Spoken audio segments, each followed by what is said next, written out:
My name is Robert, and I may have a hot head, but my lips are deadlier. I'm Jessica, and money can't buy you class, but it can buy you podcast equipment. It's so enormously out of proportion. You have total strangers. You have personality. But the big stuff, Ramona, that you did. Utter violation of my privacy. Great example for your daughter. This is a great example for your daughter. Hello, everyone. Welcome back. Hello. We are going to cover our lovely summer house today, but not in full. No, yes, please subscribe to our Patreon for the full deep dive, which will be out, I think, on Saturday this week. Yes. But prefacing that, how was your week? It was pretty good. I don't know. It's like a blur. So I guess it was fine. I got to see my best friend on Saturday, so that was it, or Sunday. Yeah, see, blur. I have no idea what I did this week. It was fine. I had fun. I don't know what day it is. It's all fine. I don't know what day it is. I've been going on my walks. It's hot finally, and it's my weather, so I'm enjoying it. Oh, you finally have Jess weather. Oh there yeah, now? It's fucking perfect. It's humid. Better than it's last hot. week. I'm like, thank you.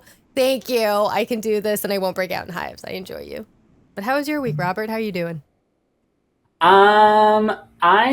It's been an interesting week. Went to the doctor yesterday, and my foot looks, I'm literally looking at it, and now that the swelling has gone down almost completely, I think I'm gonna forever have this weird bruise from the tire, because I can see it. It's got a completely different color from the rest of my foot. And it's not swollen anymore, and it's not bruised anymore. So I think this is just going to be there forever. And it's kind of cool to look at. It's going to be interesting when I have to tell the story about it. But like for me, I'm looking at it. I'm like, oh yeah, that is where the tire went. That is. Because at first I was looking at the bottom of my foot where you can see the incision for the screws. That's what I was looking at before. Because I couldn't see this lovely, like it's almost like a crescent moon. It's kind of pretty. But yeah, I went to the doctor. I can go now on one crutch as long as I'm wearing my boot. And then I texted you this, I have to touch my foot. First of all, I hate feet. Second of all, it's stupid of me. And I even told my doctor this, and he was like, that's not accurate. He was like, that's not true, but you can't tell me otherwise. I still feel like there's like an incision where they put the screws in. So I'm like terrified to touch that part of my foot. I'm like, I'm going to open the wound. So like now I have to like massage it with lotion, and it's just gross. But yeah, it's healing. He said it's healing like really well, like really, really well. That's so good. Like, he doesn't think I need physical therapy, but he was like, let me know. I see him on July 1st, right before I go back to work. And then when I go to see him on July 1st, I'm going to give all of the stipulations for me to go back. I need 2 hours on, 2 hours off. And then I need to be able to only work 6 hours. And then I need to be able to like be a perpetual cashier. So like, I'm going to do all of that. Cause it's my right to. Yeah. But outside of that, I'm going to the pool on Saturday. Nice. Yeah. Did you I'm do not going that to the get other it. day? Oh no, you said it was raining. Yeah, it was raining. So I'm going to go Saturday.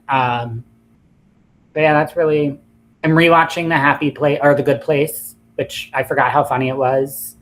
Oh, I found a new show on Apple TV. I just found it this morning, so I'm going to watch it when we're done recording. There's 4 seasons. I think it's called Savage or Nanny, one of the two. But I watched the trailer for it. The Ronald Weasley is in it, the actor that plays him. So it's British. I know what you're talking about. Is it like Servant? Is it that one? Yes. Because I always used to get it mixed up with Severance, because it's like the S's and this is on Apple TV. So I was like, oh yeah, I watched it. I'm like, I did not watch that one. I watched the other one. But no, I'm excited for that one because I watched the trailer for the first season and I was like, oh, this is fucked up. Yeah. And it's 4 seasons and they're half an hour long episodes. So I'm like, perfect. That'll be good for But that's you. really all I'm doing. Nice. So yeah, I'm excited. That's now going to be like the rest of my week. And I was actually planning out my activities now for the rest of the week around this. I'm like, okay, well, 4 seasons, 30-minute episodes. So yeah, I'm booked and busy now. Yeah. That's really all I did, though. Yeah, we can continue talking about all of these shows forever. Yeah. I guess mention it all? Sure. All right, let's do it. Mention it all. Mention it all. Okay, so some information came out today, which I literally was like, what the fuck? And then I thought about it and I was like, nope, this makes sense. Apparently last month, Teresa's daughter, Milania, got arrested for assault after a domestic incident, it says. Now, at first, because I read it very quickly, I thought it was Gia. And in my head, I was like, well, was that why maybe she was almost pulled from Next Gen? But then going back to look at it, doing my investigative journalism, no, it was Milania, which we were talking about. This makes sense. She has always had anger issues. She was the one that told her dad to give her pizza and called him like you're my slave or something. So I'm like, okay, this makes sense. But yeah, apparently she got arrested last month by the Montville Township. And after her involvement in a domestic violence incident on May 14th that happened, that took place around 6:12, which in my head, I'm like, when a domestic, something like that, I always think that it happens at night. 6:12? But did you not give her pizza? Like, was she hungry? But okay, 6:12. She was charged with simple assault and purposely knowing causing bodily injury per court record. So she beat the shit out of someone. Which makes complete sense. Because, yeah, when you first said Gia, I was confused. And then you said Milania, and I was like, oh, yeah, okay. That tracks for who Milania is. Oh, no. So it's in the article of what she called Joe. So it wasn't that she said that he was her slave. She called him an old troll. Oh, yeah. I forgot about that. So this is talking about her Bravo time. On the day of the arrest, Milania posted a selfie video and a TikTok. You are a diva, a young, beautiful diva. Maybe not the best thing. Was this before? Was this after her arrest? She got home and she felt like a young, beautiful diva. But she didn't acknowledge any of the drama. They're blaming that part of it is on her dad getting deported, which she was the closest with him. But yes, agree. Jeff is eye rolling. Go watch our YouTube channel. Okay. You need to watch our facial reactions to this. But yeah, nothing really has. Now they're talking about Teresa and Louis. Sorry, or Julie. That works too. It's Chewy. I was like, what? Yeah, they don't really tell us anything else. That was really just it. So glad to see that the G name lives on. Yeah, it's not surprising. And like I said to you before, she definitely is the daughter with the most trauma from her parents and what occurred. So like, yeah, this just kind of makes sense for her family, who she is, how she grew up. It all just tracks.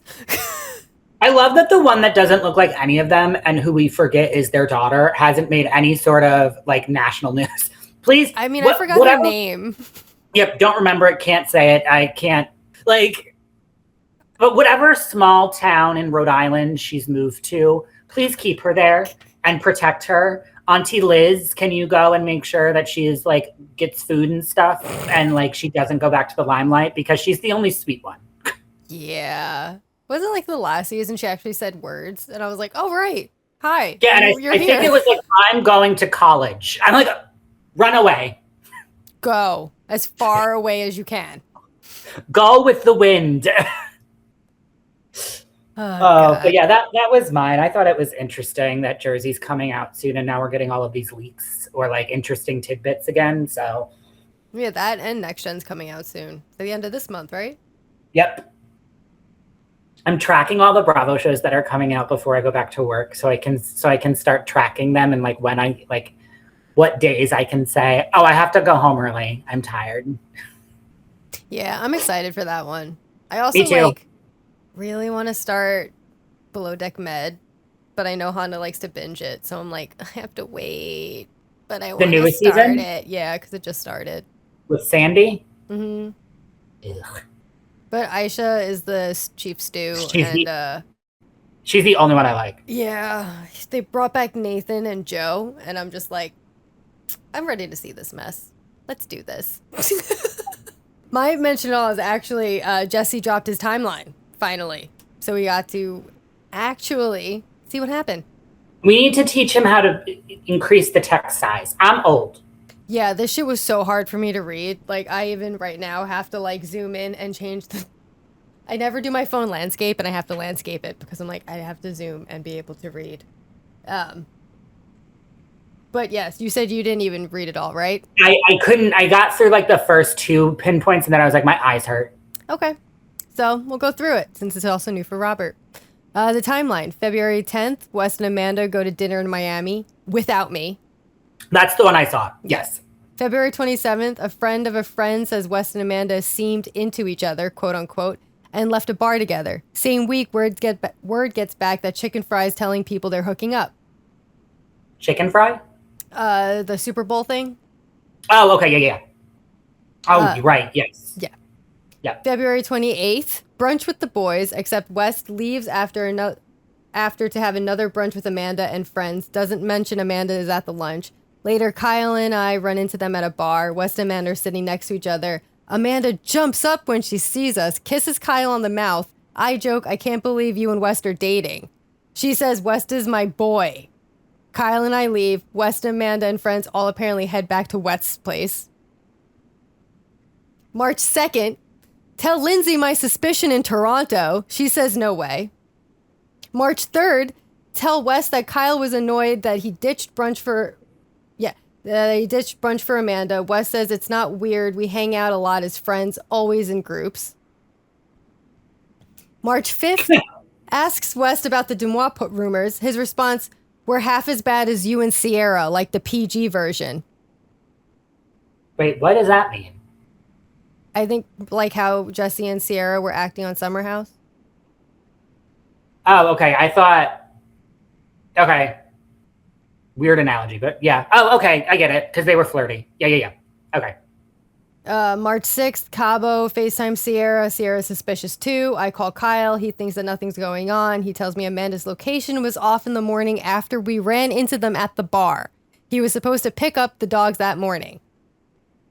March 10th, Wes sends me a Reddit thread of someone saying, I think they're fucking, asks me to stop feeding into it, says that the rumors online are almost over.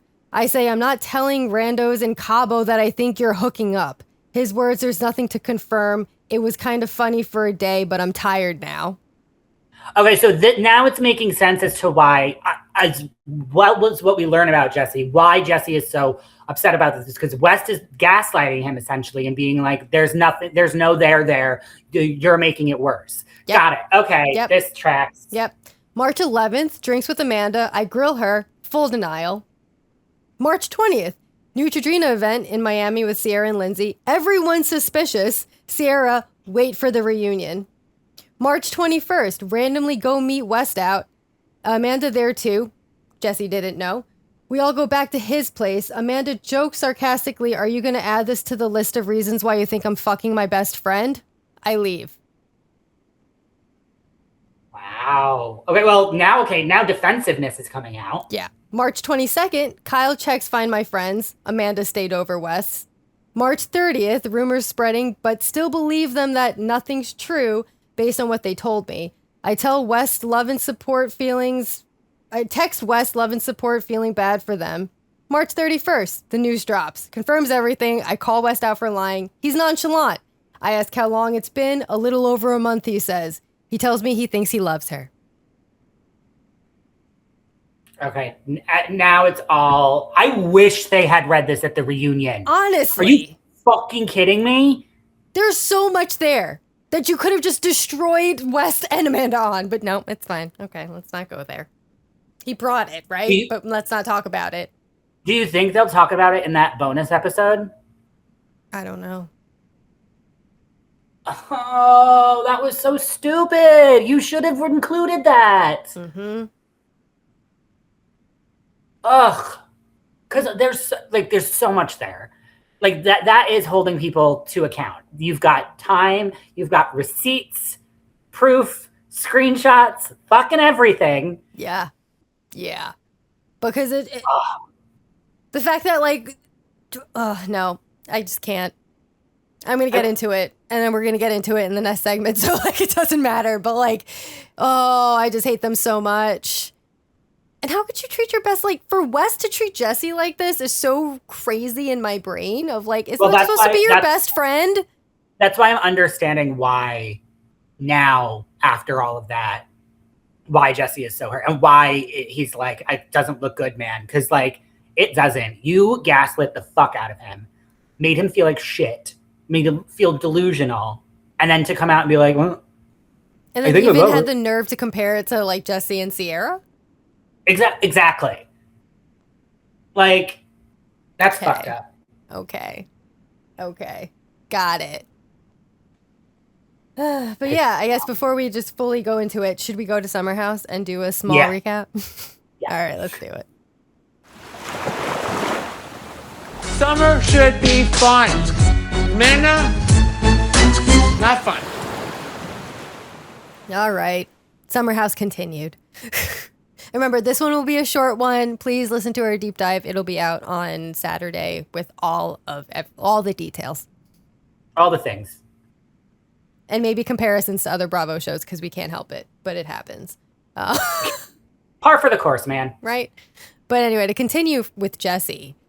This poor man. I now get why he was so sad.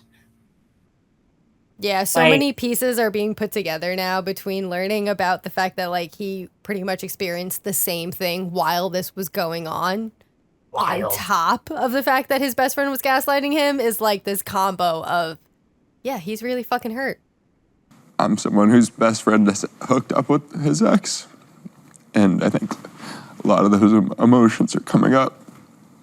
So it kind of makes sense now why Jesse was crying so much, like through this whole thing, and the fact that, and then coupled with the fact that, like we just went over, West gaslit him during that whole timeline thing. Like, I get it now. Like, I get his emotions are regulated. Yeah. I think at first it was like, oh, you're just really sensitive to like the family you created in this house. You guys like form this bond. I totally understand that part of it. But yeah, I think now with Carl saying like, okay, he just went through this like a month ago, and then reading the timeline, I'm like, okay, Jesse, I just want to give you a big hug. I'm so sorry. One of Jesse's friends this summer hooked up with an ex of his. Literally, that's what he said. He was a little lied about it. And lied about it. It literally happened to him. For months. Right. Honestly. Well, when West was like, if I was in Carl's spot, I would give him a big hug, but I don't think that's wanted. I'm like, nobody wants you to touch them, you dirty little gremlin. Yeah, no.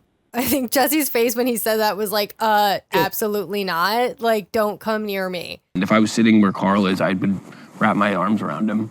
But I don't know if that's wanted.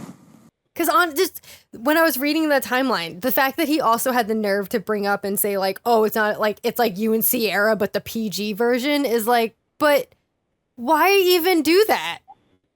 Because he knew it was going to get under Jesse's skin. Like, you could have picked any other analogy, but you had to go after that one. And it kind of goes to like what I think Sierra said at the end of the reunion, or maybe it was in a post that she did, but she's like, West actually hates me. And I think, and that was a very, very good point about that, was like, you do hate her. He wants revenge against her because he resents her so fucking much, but that never even crossed your mind because he wants to embarrass me. He wants to get his last little word. This is his last little word, and I hope it works because he's with you despite me. So, have fun. Yeah, I think he hated her after the first season and when all that happened, and I think everything after that was like, I just need to look better on TV. Mm-hmm. So I'm going to pretend that all of this is a thing. I do really wish, though, that Andy fucking went hard on West about how his response to, like, Jesse asking if he could, like, make out with Sierra was such a big deal to him. Because I found that to be such bullshit of, like, you want to sit on this high horse that, like, bro, don't go after, like, someone of mine. And yet, what the fuck did you do? What are you doing? Yeah, exactly. We wanted to get on Ben for like, oh, she thinks that I want to bang my mate's missus. But like, what are you doing? It's wild.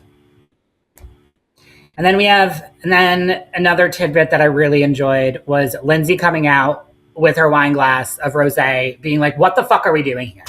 Andy, I didn't learn anything. What are you talking about? I just feel like there's not a lot of clarity.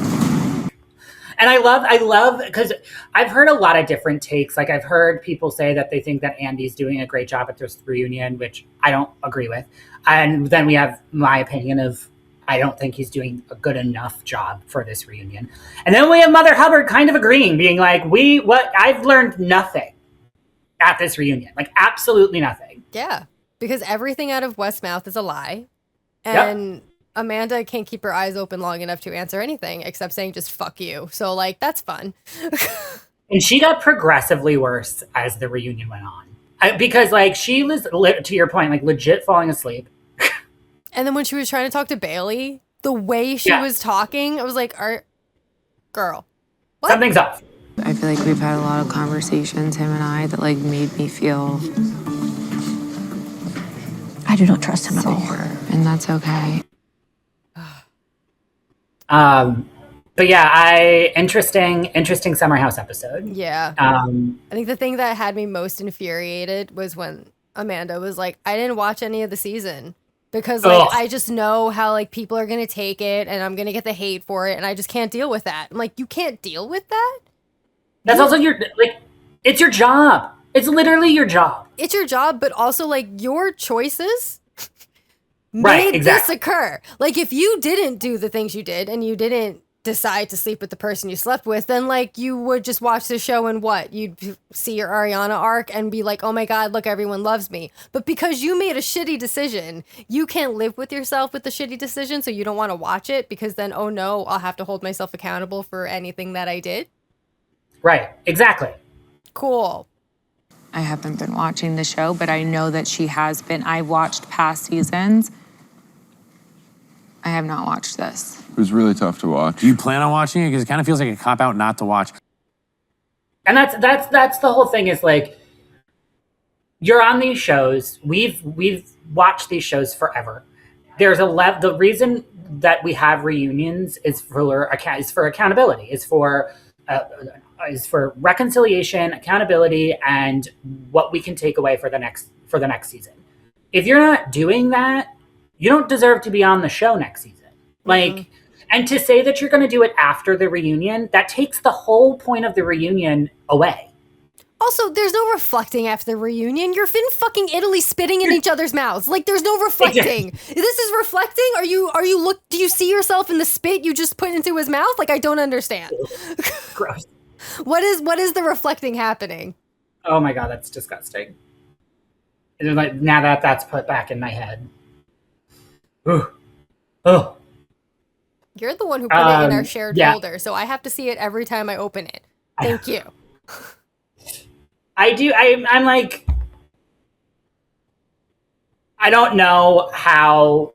Like I said, I thought like in the city before this broke open, and when it was announced that in the city, I really truly felt like this was going to be like Kyle and Amanda and Lindsay's last season on Summer House, transition to In the City, carried on by Sierra, Weston, Jesse, and Carl. And I don't know what's going to happen now, because I could foresee them bringing Amanda back without West.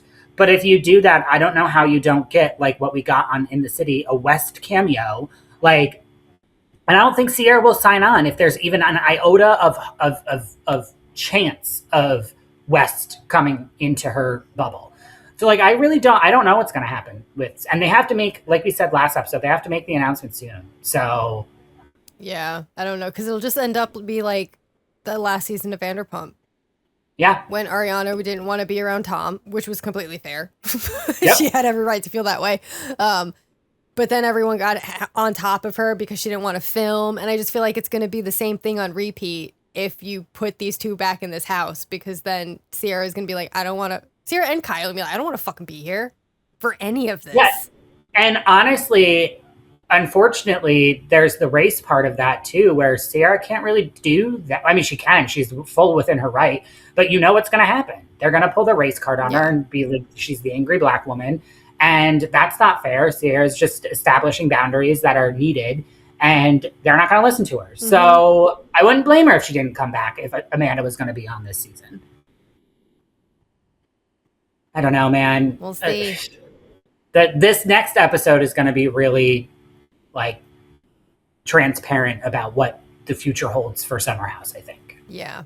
And I still don't think we're going to get many answers, at least from West, because we all know that everything out of his mouth is going to be a ginormous lie. So, like, I don't really... I'm not going to believe you. Yeah. Can't wait. But, speaking of in the city... Let's do it. Stand clear of the closing doors, please. Okay, so in the city, we start where we left off with Kenny, a.k.a. Jax, and Whitney. And Kenny crying about how his mom passed away, which was sad, but you can't use your parents' death as a reason to treat people like shit, as we have learned from the past. Yeah, or use it as an excuse to say you need to be in a serious relationship. And then manipulate the situation you're currently in to get your way and sympathy, because that's all of what occurred in this scene. Yeah, exactly. And I know this sounds really bad, but I don't think Whitney's that bright. Like, and it kind of she reminds me of her namesake from Salt Lake City. Like, the way she talks too, I'm just like, I think you're a very sweet person. I don't think Whitney Rose is a sweet person. That the analogy stops there. But I do think that this Whitney is a very nice person. I just don't think she's a very smart person. I think that she's very kind. I don't think she's very bright. Yeah. And it all culminated in this scene. I'm like, girl, I need you to, like, step up and, like, stand up for yourself and be like, no, and I mean, I will give her grace that he's not being totally honest with her and what he said. But I would have gone a lot harder on him if it was me. Yeah. I was really happy when she sat down and, like, immediately brought it up, because I'm like, oh, okay, cool. Like, you're going to really confront it. Cool. Got it. I can't wait to watch this. And then as it unfolded, I'm like, oh, okay. Oh, yeah. I was severely disappointed. Like, you had it. You had me for a second. And then he's like, wow, my mom had died. And that's why I feel like I need to be in this relationship with you. And I was like, okay. And then she got up to hug him. I'm like, I'm done. Okay. He does not deserve a hug. No, it really is Jax. That's why I texted you, and that's why I brought it up, because he did the same shit. So I'm like, okay, great. A manipulative gaslighter through and through. And then we have, okay, if I wasn't angry at Amanda before, ma'am, you robbed that man. Yeah. It reminded me, I was like, is this what Zach's roommate did when he... Exactly. You took all his shit. So I need to take, like, half of everything. Oh my goodness. Okay. Let's do it. And what's hilarious is, like, they were discussing the bowls, and she was like, well, I bought them all. First of all, no, you didn't. You don't have a job. Or if you do, your swimsuits aren't making that much money to pay for all of the things you took in that house.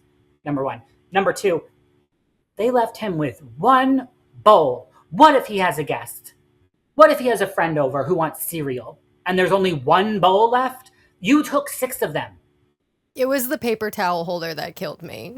Oh my God, yeah. I was like, you really can't even leave the fucking paper towel. Go to the fucking 99-cent store and get a new one. You really need to take the paper towel holder with you? Really? Watching this infuriated me to no end, because I'm like, the absolute privilege and cojones you have to rob your apartment of your shit because you now have a year. The fact that it's a year-long lease when the original agreement was a month-to-month because the plan was for you to move back in. That was what you delivered to Kyle. That is what you said to him. That's what you said to everybody. Mm-hmm. Even Lindsay was like, are you sure? Because now you're changing the rules of the established agreement, mid-agreement. Yeah. She really pissed me off with this. Like, she knew exactly what she was doing. As she was packing everything, I was like, you know you're moving out for good. Based on how you're moving out, you know this is for good. Because you're taking all of your stuff. You can't, like, no. There's a plan. She had it the whole time. She had it the entire time. This was a very well thought out. I mean, for Amanda, it was well thought out. quote unquote well thought out. Exactly. We're gonna meet the expectations where they're at. It's Amanda, benzo brained Bambi, and yeah, this really pissed me off. Like, oh my god. Even Lindsay felt awkward. I don't think Amanda told her exactly what she was going to be doing when she got there. And then when Lindsay was in it, she's like, well, I have to film. Yeah, no, you could tell she was awkward, especially when Kyle came home. And Lindsay was like, yeah. And Amanda goes, oh, what? It's not like he doesn't know. I don't think he knew you were going to rob him. Yeah, there's like all about it. And then her stupid friend being there to help. I'm like, Lady DeLuca. Yeah, whatever. Her only friend. Although her friend did post a picture of her a couple, like I think last week, with that stupid fucking ponytail still on in Italy. Yeah, and I was like, she's trying to say, yeah, she did it. No, she did it to be like, oh no, it's perfectly fine type shit, like standing up for Amanda. And I'm like, this isn't doing what you think. See, I read into it kind of like I thought she was kind of making fun of Amanda, like passive aggressively. No. So I'm like, how can you still be friends with her? I do really like that the Cut made fun of her though. They wrote a whole ass fucking article about her stupid hair. Which, yeah, I realize, like, I do it when I go out for my walks because I know I'm going to be sweaty and I just, like, put it in a ponytail and pull it up like that. And I'm like, see, but that works for when you exercise, not for when you're going to a reunion. Exactly. But whatever. Time and place. Whatever. And then I love that Lindsay's talking about she's going into her hoe era.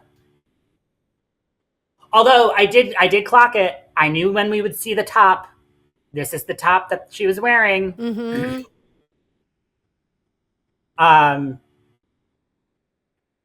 What was next? Yvonne and her husband. Oh yes, with Nick. Yeah, a $7,500 chair. No, thank you. Like, I'm good. I don't need anything that you have. I'll go to IKEA. Exactly. I will say that those sandwiches looked so goddamn good. Mm-hmm. Are you hungry again? No, but like the food in this whole episode, like even the burgers that Kyle and Amanda had at that, like their little walk thing, like in the, I love that street too in New York. It was right by the pier, which every time I would take the ferry by Wall Street into the city to go to work, or home from the city to go to work, I would always go there first. There's a really great like hole in the wall bar, and then I would just go and jump on the pier. And then there was actually for a while, like a couple years ago, like I think like 4 or 5, there was a Harry Potter bar in that same area. So when they walked it, I was like, I love that street. I miss New York. Fuck. But anyway, side note. Yeah, I really, and now they're talking about having kids. And I love that men don't understand that women literally are on a clock. Like, you can't put it off. Yeah. Like, it's getting to a time. And it's annoying that this show, like not just this show, but all the shows on Bravo with all these young men and young women too, but the women that are like in their baby making ages, and the men are like, oh, well, we can just keep putting it off. I don't want to do it now. And I'm like, it's not about you. Yeah. But at least we know she's pregnant now, so that's nice. Yes, I do like that. People did a whole spread too for her. Mm-hmm. I liked. People is in the summer house in the city era of publications at this point.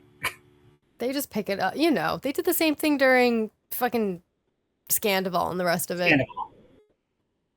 And then we go to Danielle, who I really I was happy when we kicked her off TV for a reason. Like, there is a reason we didn't like her. Yeah. I think the only thing about her this season that I'm like, all right, I can do this is because she's going to go against Amanda. And I'm like, that's the only thing that I'm like, all right, I'll accept this from you. But other than that, I'm good on Danielle. Me too. In the next episode, when she's like going up against Amanda on like that trolley or whatever, I was like, okay, well, at least you give us this. Mm-hmm.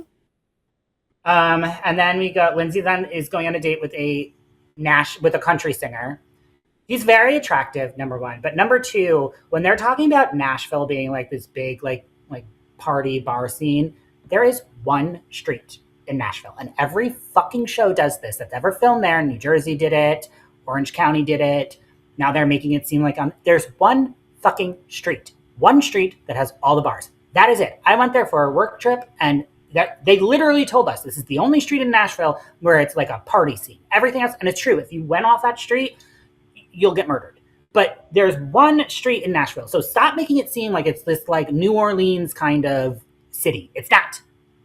It is a lot of people come from there musically. So it does have at least that reputation. But yeah, I remember you telling me and sending me a photo. And I was like, oh, okay. I was literally on the rooftop of the most like popular bar in Nashville, and I did a pano. I was like, "This is it. This is all there is. There is nothing else." I just really even driving up to the street. You're like driving down a desolate street next to a river. Like there's nothing. There's one street. I did really enjoy though that this guy was supposed to be playing at her and Carl's wedding. I love that she wanted to fuck the wedding singer. Okay.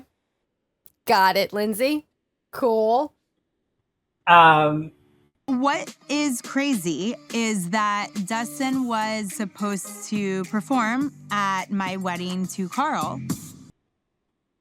And then I love that old Lindsay came out when she was like, "With who? I'll kill her." I was like, there she is. There's our how many sandwiches have you made for me, Lindsay? Yep. And then this was where we in the trailer we were like, we don't know who this Kenny guy is. We didn't even know his name, but we were like, we fucking hate you. Yeah, anyone who goes against Andrea will automatically just get hated on. But this was like, stand by it fully, Andrea, always. Now that we have the story, 100%. Also, talk about how I wanted to fuck angry Carl.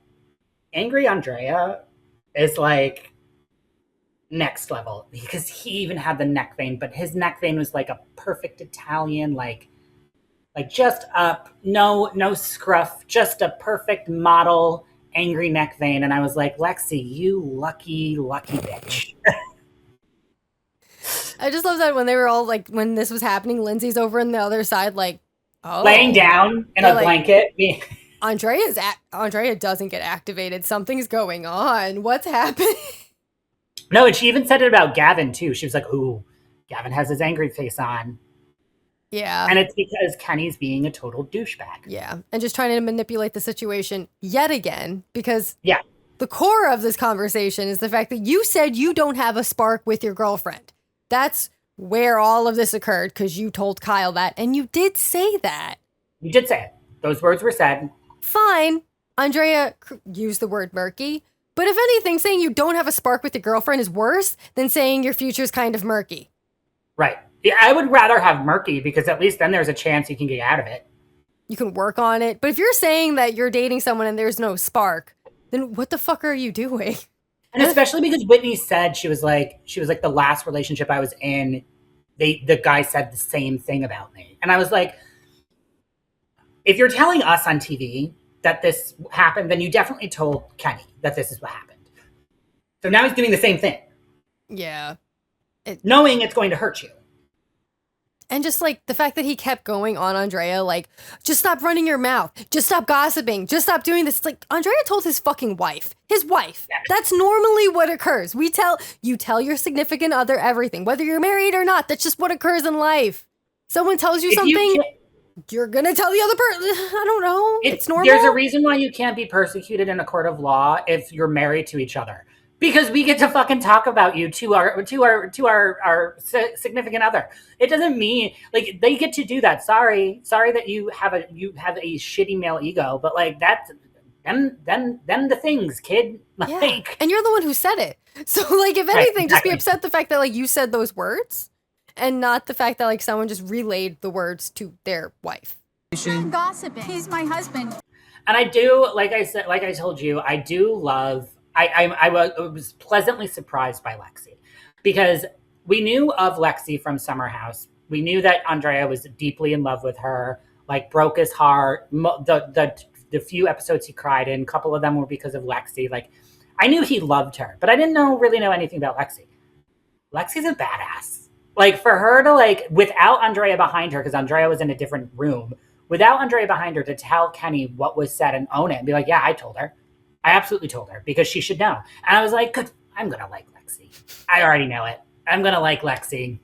Mm-hmm. Agreed. I brought some stuff up that I'm hearing from the group, and I thought it was something that being her friend, I should tell her is going around. But then it's kind of funny because this kind of goes into the next scene, I think, was like, well, no, not the next. Well, yeah, kind of. Next scene with the guys was when Gavin, like, rallied behind Kenny in this moment and was like, well, yeah, you shouldn't have said that, Andrea. You shouldn't have said that, Andrea. And Andrea was like, I might have messed up my words because English is not my first language. So Kyle did say spark. I translated it to be murky. So I get it. And Gavin was like, so you didn't, so you said the word murky and that's not what he said. So yeah, that's why he's angry. But then later on in the episode, this is why I like Gavin, is because when he realized that Kenny didn't tell him the whole truth and nothing but the truth, so help you God, he was like, well, wait a second. So you did say it. You did say the spark comment. Yeah, that was my favorite part. It was like, oh yeah, I'm going to stand behind you. I'm going to stand behind you. Oh, wait. Now you're admitting you said you had no spark? Okay, in that case, then your future is murky, because then there is no future, because I've been around you through all of your previous relationships, and when you say those words, it's not going to go anywhere. So, I'm calling you out. The fact that Kenny was kind of like using, like, I just got ganged up on the other night by all of them, and now you're ganging up on me. Bitch, that's the show. Have you never, I know you've watched Vanderpump Rules because you're taking notes out of every one of Jax's playbook. So don't tell me that you didn't know that that's how this works. Also, like, Gavin's your best friend who is just holding you accountable for your past and what this would mean for Whitney, who he does also like. So it's just your best friend talking to you. And when he tried to get upset, even Gavin was like, I'm talking to you as if she wasn't even here. So, like, what's your issue? Like, we're just talking like we normally do. And it's like, oh, no, because there's a camera in front of me and because Whitney's right next to me, this can't be the narrative. Yep. And I love that. Like, that's what a best friend is supposed to do. Like, that's exactly their job. Mm-hmm. And he was doing it in a really nice way. Like, he was doing it in like a way that I wouldn't have done it. So, and then again, we talked about this, for Kenny to just like walk away in the middle of a scene. Like, no, that's not what we're doing. Mm-hmm. We're not doing this for the entire season. When you get called out for being a dick, because I know that's what's going to happen for the rest of this season, you don't just get to walk away from it. Yeah, no. I mean, but what Lindsay said at Long Club is right. He's a narcissistic, gaslighter, and manipulative. Narcissistic, manipulative, gaslighter. Yeah, those are 3 good ones. That's all. And then I put down, let's add baby to it. Yeah. Because he is. Our notion of Kenny was right from the very beginning. Yeah, I mean, honestly, just like, I know that this might sound wrong of me, but like when you're in that field, I'm like, you're just kind of that person. Until proven otherwise, unfortunately, that's where you sit. That profession has a personality type. Yeah. There's a reason why you're able to do all of that. Exactly. And like, that's fine if you have that personality, but then lean into it and own it. Yeah. Don't just be like, don't like be a baby and not act like you are this person. Which is what Kenny's doing. Exactly. Yeah, that was really it. Yeah. So do we want to get into Atlanta? Yeah. We love Buzzsprout and have been using it since we started The Real Housemates. It has made podcasting so much easier and has made it possible to share our voices and thoughts with you all around the world. If you have an idea for a podcast and don't know where to start, follow the link in the show notes. It lets Buzzsprout know we sent you, gets you a $20 credit if you sign up for a paid plan, and helps support our show. All right, Atlanta's starting with, or at least I have it starting with Pinky and her producing her TV show. Yeah, because they did that stupid thing where it cuts to everybody, and I'm not taking notes on that. Yeah, no, I don't do that. So I just focus on whoever gets the screen time the most, the first person to get the most screen time. Yeah. So yeah, that was Pinky. I was like, okay, cool. For some reason, we need a TV show about your life? I literally wrote down, I said, at first I was like, is this a business? Oh, this is a TV show. You're a producer. And then when she wrote down, when she was like, whoever she was sitting next to, she was like, oh, I think her name was Tori. She's like, oh, we're twin vibes. And I looked at them and I was like, I don't see it. Do you mean personality-wise? Because maybe, but like, looks-wise, you're not twins. We always get like twin vibes. They always be like, look at the cuteness, the chocolate girls. Okay. Listen, she was in 3LW. I used to love 3LW. So. I've never seen it. I can't say. The band. No, it was a girl group. Not a show. Yes, I know. Oh, okay. Next I have up is Cynthia, Drew, Angela, and Portia, and Phaedra. Whew. At Cynthia's. This is my dream team, though.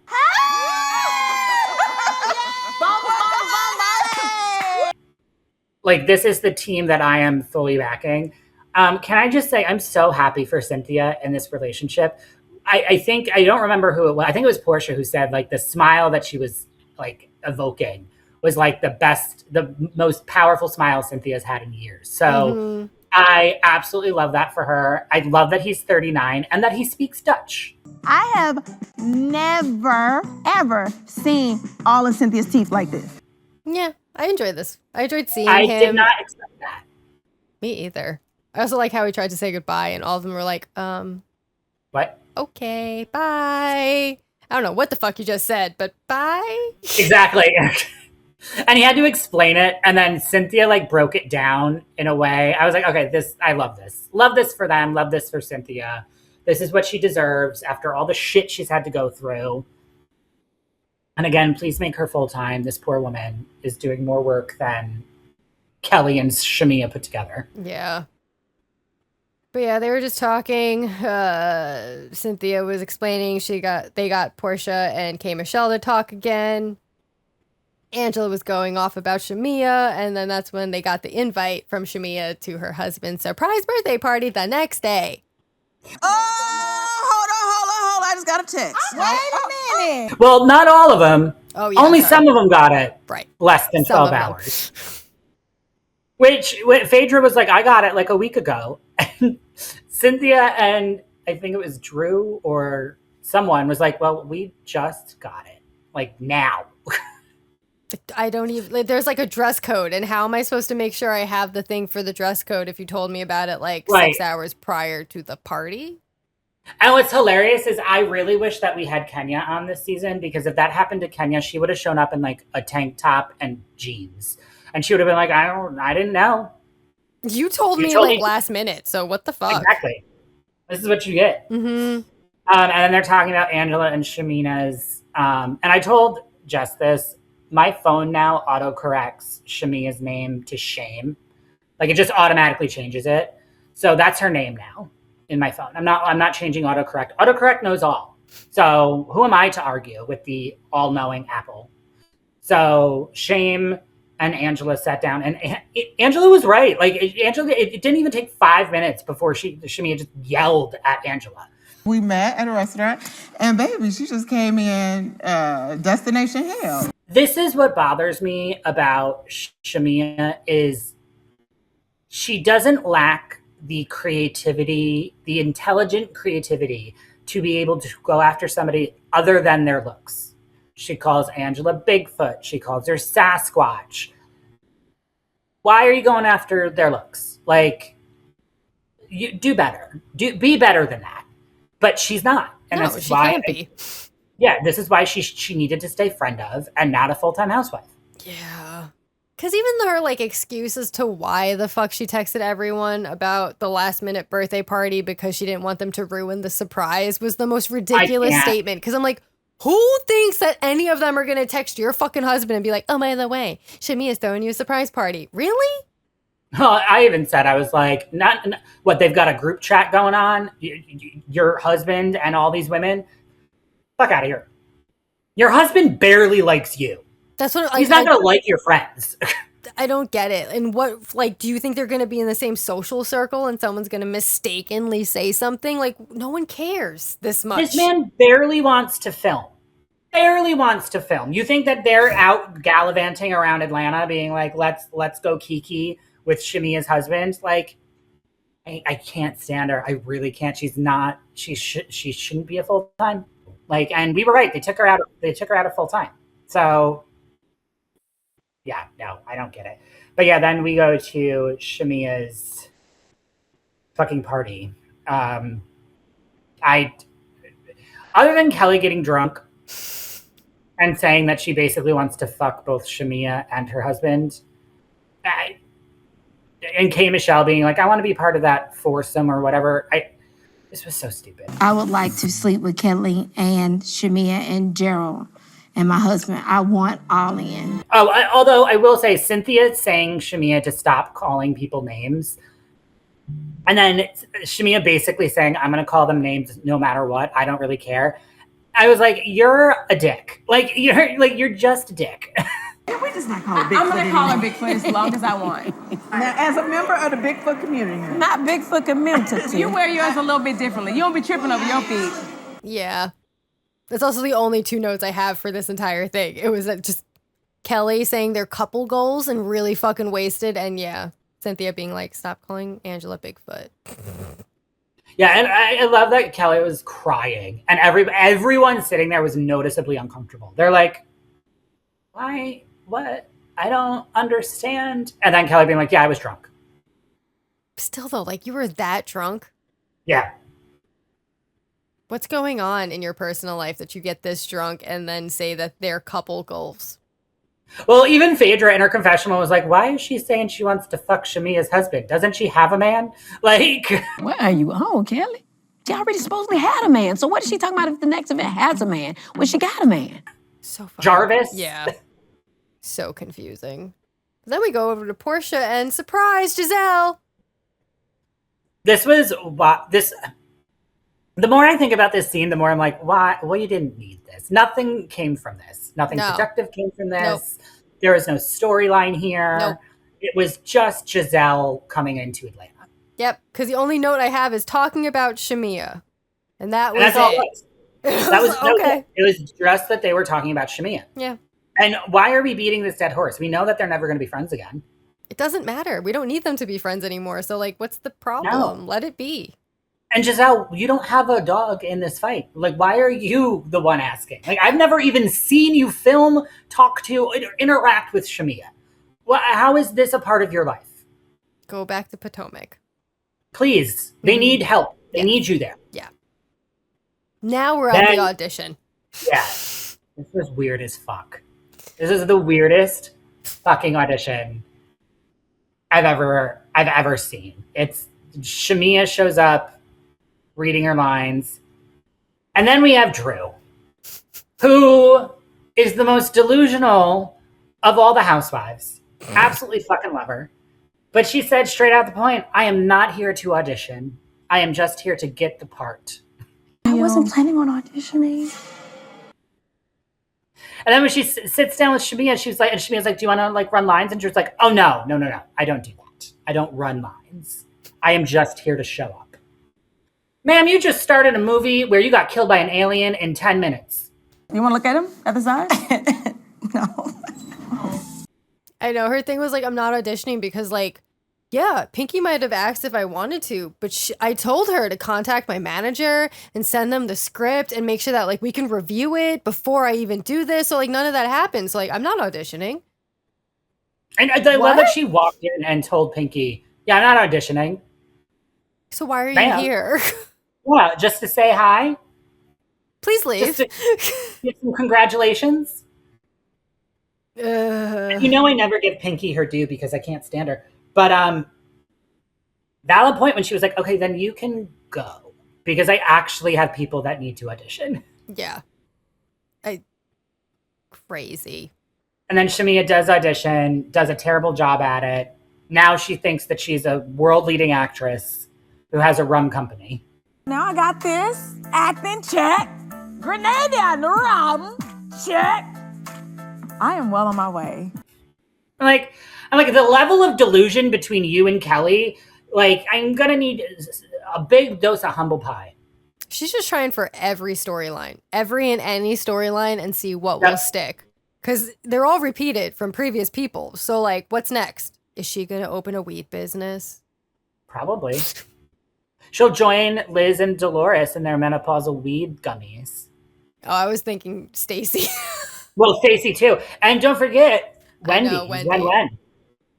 We've got a lot of pot out there, man. As long as they're still doing it. I don't know what they're up to nowadays. Are they in jail yet? I don't know if Wendy's had her court date yet. Oh, okay. Actually, I should probably look. I'll look that up.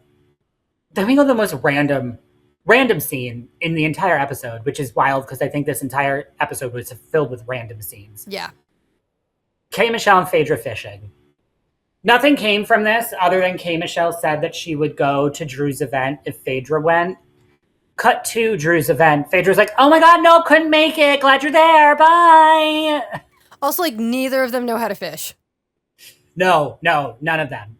When I started watching it, and like I think K. Michelle was the one who had like the tip of her pole in the water and was trying to cast it while in the water. I was like, that's not how. Okay, all right. This is the most disgusting thing I've ever heard in my life. Hot dogs marinated in Kool-Aid and what was it, cinnamon? I don't know. I just like that Phaedra was like, what the fuck? And she was like, I don't know, some white guy told me to do it. I'm like, what? This is hot dogs. Well, what's in soak then? Garlic powder and Kool-Aid. Yeah, some white guy with a beard told me that this was bait. No, it's, and even Phaedra was like, I'm not touching the hot dog marinated in Kool-Aid. I can't do it. Also, like, if they taught you that, then I hope they tried to teach you how to fish because you really don't know what you're doing. I even think Phaedra was like, I don't know what. I'm just gonna throw this out there. Like, teach me. I think she even told K. Michelle, like, can you teach me how to fish? Like, no, she can't. No. Yeah, then we go to Drew's national anthem event. So no one went to not one single poor Drew. Well, no, some of them showed up. They just didn't go to the restaurant after. Right. Well, yeah, but the ones that did show up are the ones that hate Drew. K. Michelle, Kelly, Shamia. Portia's the only one that showed up that like semi likes Drew. Like, but yeah, that's when K. Michelle showed up and Phaedra's like, I'm not going. And K. Michelle's like, then I'm not getting out of the car. Yeah, she like got out and said hi to some people. Was like, okay, bye. And then she told Drew, she's like, no, I'm not here for you. I'm here for the family. I was like, oh my God. I'm actually here for the family, not for you, but I'm happy that we're here. Wait a minute. Jesus, you guys. And then for some reason, the only people that decided to go to this restaurant after was Shamia and Kay. You know, production was like, you have to go. Yeah. Because those two wouldn't have gone if it was just Drew. No. And the fact that Drew just popped up, I was like, oh God, okay. Well, this isn't going to go anywhere. And then sent K. Michelle running within like 2 seconds, completely like for abandoning her purse and was like, I'm out of here. And then she had to send her assistant back in to get her purse. Yeah, just like the Shamia was like, I have your bag. What? You can't leave if I have your bag. And nope, still left in Shamia's car, which I think was great. Hilarious, because you know there was a car for K. Michelle. But she was like, no, I'm not doing this. And then Shamia left. Yeah, and they leave singing. I made a post. I don't think they think this is supposed to be doing what it's doing. Like, this isn't a dig at Drew. No. Like, this is just showing immaturity on your part. Yeah, 100%. So, yeah, no, Drew won that. I'm sorry, she did. Sent them packing with him. And then she sat there and drank her little lemon drop. She was like, nope, I'm not leaving. As she should have. But yeah, that was pretty much Atlanta. Yeah. Hopefully it'll get better. I'm not holding my breath. I'm not. I know. Wishful thinking. Anyway, RHORI? Should we go over to RHORI? Yes. All right, let's do it.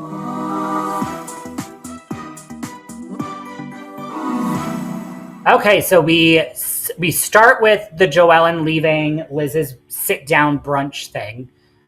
She calls Alicia and basically says that Joellen or Liz called her a psychopath and a piece of shit, and she's not friends. And I find it very funny that Alicia tells Joellen essentially like hold the line, but then at Rulla's party, she's the first one to go up to Liz and be like, "So are we friends?" I was like, "What the fuck, dude?" It's insane if she thought you did anything wrong. God damn it.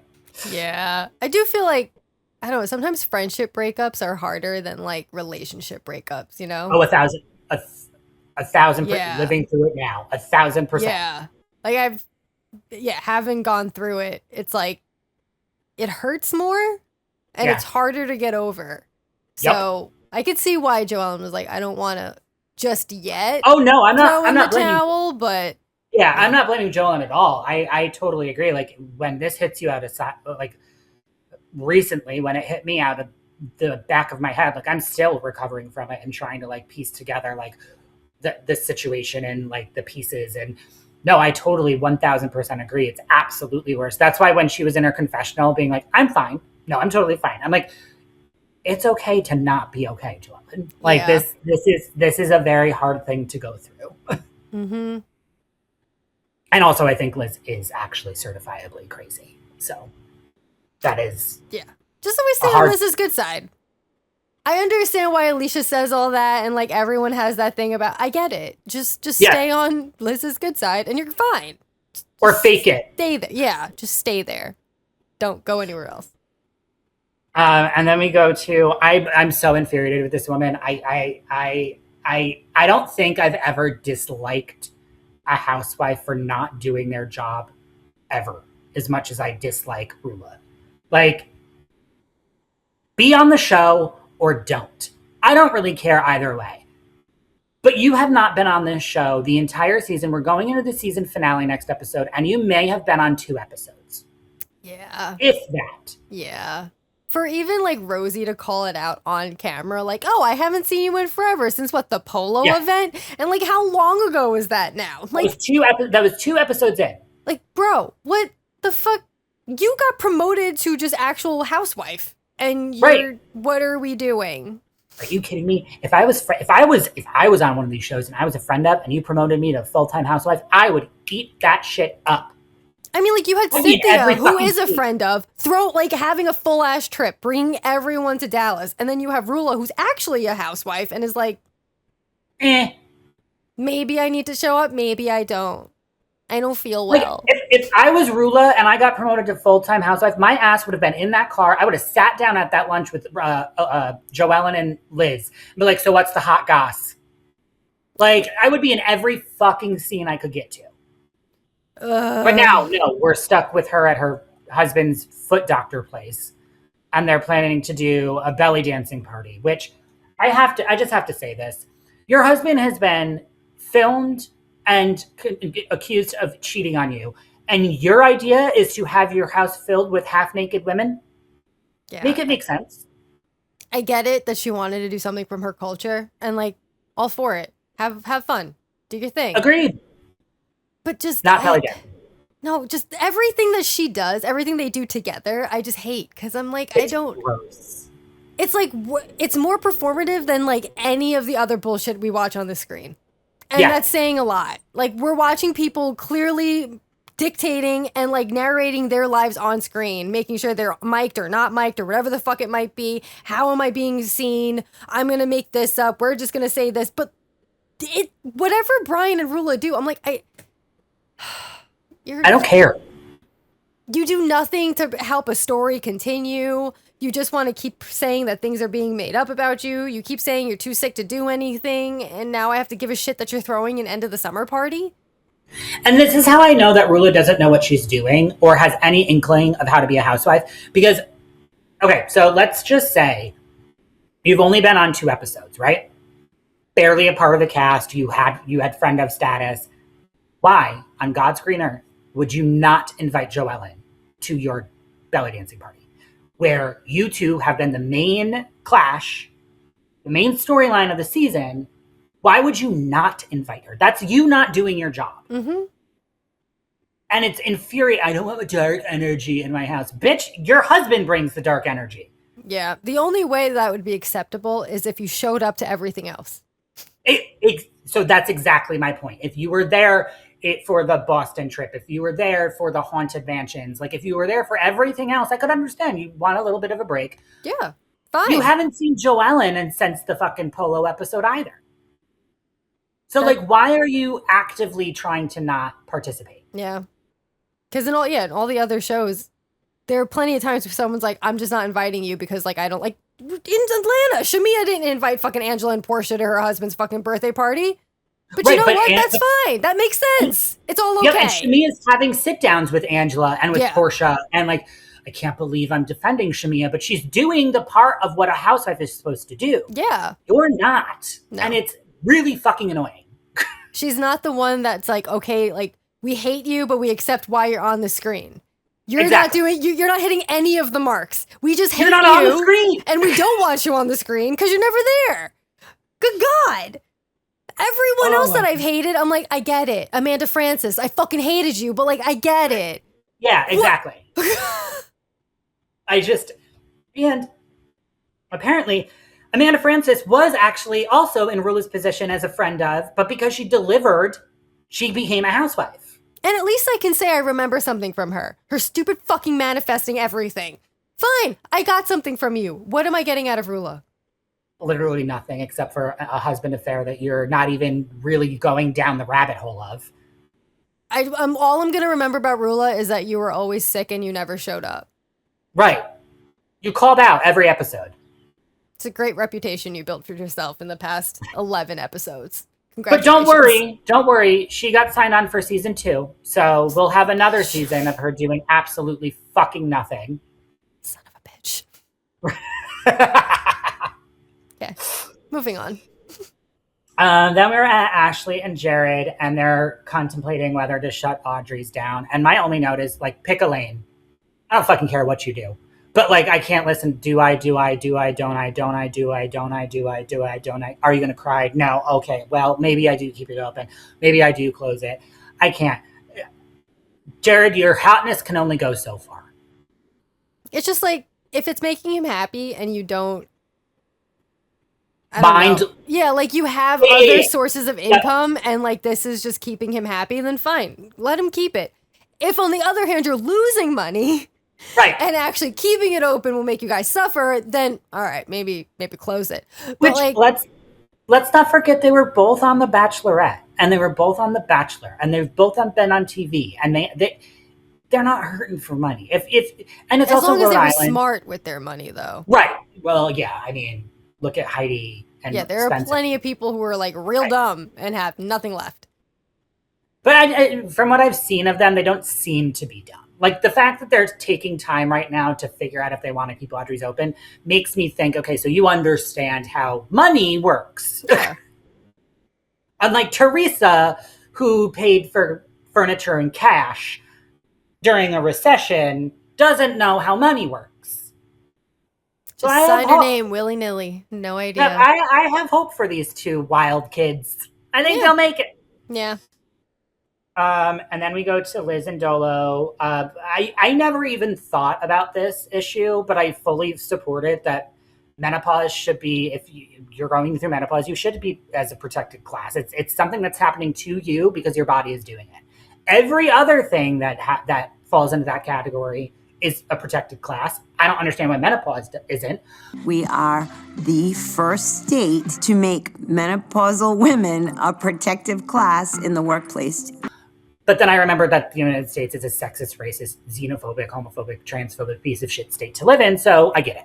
Yeah, I was just going to say it isn't because, that's all men think about when you say menopause is hot flashes. There are so many layers to so many things that I think a lot of people just don't comprehend. Like even what I have, like I say what I have and you just think, oh, you just have joint pain. It's like, no, there's actually more than the joint pain. But like, that's just the only thing you think of because that's just the normal thing. That's like me with my anxiety where they're like, oh, you're afraid. No. When I went to get my haircut, like the last week on Saturday, like it was really bad. Like the woman gave me like water to drink in the hair salon and my hand was shaking so hard like this that my mom thought I was going to just throw the water on the floor. And then when I went to visit my work, like the leg that I was like not standing on because it's broken, like it was shaking so bad because I was so anxious about being like out in public. Like it's not just, oh, you're worried. No, it affects me physically as well. And it's mainly comes from stupid white men. Yeah. It's just crazy. I think that's really cool. I hope that it goes through. I also think that perimenopause should also be part of that. So yeah, thought that was really awesome. I love that Dolo's using her time on Rhode Island to impact Rhode Island's state more than her own state, but that's fine. Maybe she'll introduce it into New Jersey if it becomes a law in Rhode Island. Yeah. But then we go to Rosie and Alicia with the fucking ducks. I don't even know what these ducks were for. It's ducking. It's what they do for what people who own Jeep Wranglers do for each other. They always like leave each other ducks. So that's why if you ever see like a Jeep Wrangler, they'll always typically have like ducks in their front windshield because it's like a thing. But you like, yeah. That was my note. It was like, I don't know what the fuck this is for. Because I've never known anyone that has a Jeep Wrangler. Yeah, no, because she explained it. And I was like, oh yeah. It's just like, I never understood why it became a thing, but I know it's a thing. Like, I understand when I see a duck, like, oh, it's like the thing on the Jeeps. Right, okay. I don't know why. Yeah, and then I guess Kelsey showed up to help. And then I love that they basically said, yeah, Alicia, you have to bring it up to Rulla. You're her only friend. Alicia's closest to her, so obviously Alicia should be the one to tell her. But I just don't know if Alicia has it in her to do this. And I was like, it's a valid transition, but don't put all of your eggs in Alicia's basket. Don't worry, Rosie's the one that brings it up anyway, so. Yeah, I do love that. I love that they had a whole discussion about it, and then Rosie was like, fuck it. I know, that's even how, like, she started with, like, haven't seen you since, like, the polo event. Have you seen the video? Do you want to know what is in the video?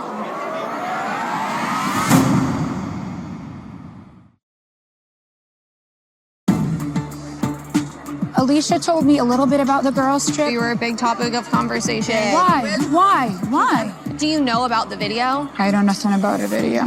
Do you want to know what is in the video? Sure. And Rulla was like, what video?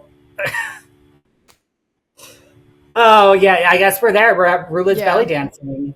And again, Brian was looking at that belly dancer a little too long for my liking. I love that Kelsey brought it up too in her confessional. She was like, you don't have the right to do that. Mm-mm. Brian, you better close those eyes. But yeah, then did Alicia and Liz talk before Rulla and Rosie, or was it Rosie and Rulla first? Alicia and Liz first. Okay, I love this because you could tell Alicia's heart was palpitating walking up to Liz. And so I don't really think Liz forgave Alicia at all. Like, no. I do not think that this was a thought out, received apology. I love that Alicia did say, because it kind of goes to the whole friendship breakup that we were talking about. Like, Alicia was like, I just want to get this over with because I don't want to have like that animosity and that like catch in the chest thing anymore. I just want it to be done. But I still don't like her. And I was like, okay, well, you're being honest, at least. As much as I never want to talk to Liz again, I just don't want that negative energy around me. I just want to feel free. This is how you make peace with each other. This is what everyone else should be doing. Just exactly make nice so you can be in the same room together and not go off. And everybody ran away. As soon as Alicia came up, they were like, "But yeah, bye. We're not doing this." And then I just like that you had Billy and Rich trying to get Kelsey and Rosie to like talk to each other. Rosie was so disinterested in this conversation. I'm like, guys, give it up. She's never going to understand that Kelsey was just making a joke. Never. She's always going to think that Kelsey did it on purpose. Just leave it. Yep. There's no fixing it. That's kind of my thing. And I do like that they did do what housewives are supposed to do. And are like, all right, well, I guess we can coexist together. Like, they're not doing what Rulla is doing with Joellen. Yeah. I just want to like get along. So I did like that. And then it's Rosie and Rulla, and Rosie's like, so have you seen the video? And they're like, no. And then this is my issue with people that do this. Brian is reminding me a lot of Tom from RHONY. Like, he is not denying that it happened. He's denying like little facts, little details that are in the video. And I'm like, so you did do it. Because you're not denying the video and the content of the video outright. You're denying the fact that there was a timestamp. That timestamp can be manipulated. Well, can the fact that you're fucking her be manipulated? Because I don't think you can fake that. And Rulla still doesn't care. That's what's fascinating to me is Rulla still is faced with this mountain of evidence. And she still is like, yeah, well. I don't want to process this right now. I don't have the bandwidth. That's why, like, at this point, if you're not going to believe anything you've seen, you're just going to keep defending him, then just fucking be with him. I don't know. Everyone should just leave it the fuck alone. Like, she's not going to go anywhere, so just drop it. Yep, that's my note is like, okay, this needs to be the last time we talk about this because, I mean, next episode he gets arrested. So we've got another thing to hop on. But yeah, now that we've now hit the part where we have multiple pieces of evidence, multiple housewives have confronted her. This is just where she wants to live. Yeah. This is where she wants to live, and if she wants to make this bed, then she gets to lie in it. And at this point, but here's the counter side to that coin, is if this is what she's deciding, next season when it comes out that he's fucked half of Rhode Island and now she's got like herpes or something, I don't want to, there's no boo-hoo sympathy party for you. You chose this, you went against all of the allegations, and now these are the repercussions that you have to live with. Yeah. So if I get a fucking Rulla not filming season 2 because she's taken to the bed because her husband has fucked a mistress and now that mistress is pregnant, I don't give a fuck. You chose this, lie in it. Mm-hmm. Like everyone else. That's just what happens. And then the last note that I have for this episode was Kelsey and Liz sitting on the ugliest beach. And Kelsey was like, Liz, will you ever admit that you're wrong? And Liz is like, no. Have you ever felt so far that you are actually wrong on something? Like sometimes you have No. I also like that they were clamming. What the fuck are we doing in these episodes? We got fucking like Phaedra and K. Michelle fishing, and now we have these two clamming? Yes, I do love, and I love that. I do think that this was great, and I'm really happy that they said it when Liz was like, we're co-hogging. And Kelsey was like, what does that mean? I was like, co-hog, Family Guy. So yeah, that was it for Rhode Island. Yeah. I mean, I think this was their first filler episode. Yeah. Because, I mean, nothing, as we tried to go over before we did this segment, nothing really happened other than Liz being like, did nothing wrong. Never do anything wrong.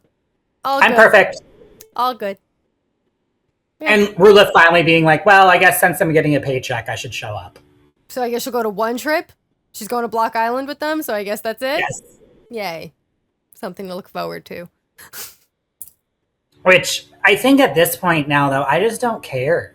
I'm more invested in Liz and Joellen's makeup than I am with anybody making up with Rulla. Agreed. Oh, but anyway. The should Valley. We do the Valley? Yeah, let's do it.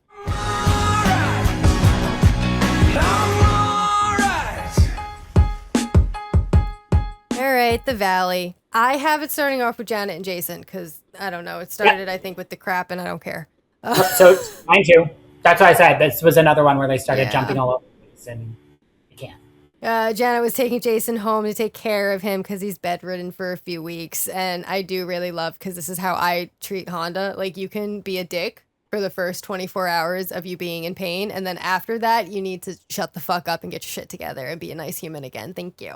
Jason can be a dick to me for the next 24 hours. And then after that, he needs to be nice again. Exactly. Having recently gone through, not as bad as Jason, but surgery nonetheless, I was more of a dick to myself for 24 hours than I was to other people. And like the first 24 hours of after my surgery, I woke up that night, I was convinced that I could feel the screws in my foot. and I was like in the most amount of pain ever. And I took my pain meds. Like I actually thought I thought the beta blockers were off. So I was like, shit, they were supposed to last for like 3 days. I wasn't really planning on it. So I took my pain meds. So when Jason was like, I'm not taking pain meds. Yes, the fuck you are. Because the doctor says the worst thing you can do is chase the pain. The moment you feel the pain, take the pain meds. Mm-hmm. You have the pills for a reason. Fucking take them. Yeah. And just try to get better. Faster. But yeah, from there, it went to Jasmine and Melissa. Zack crying on the phone. Because at first I thought he was crying because his roommate was moving out. And I was like, oh, Same. you're just sad at that. And then he was like, he's taking everything. And I'm like, oh, you're crying because what happened here? He's crying because his monster fridge got taken out.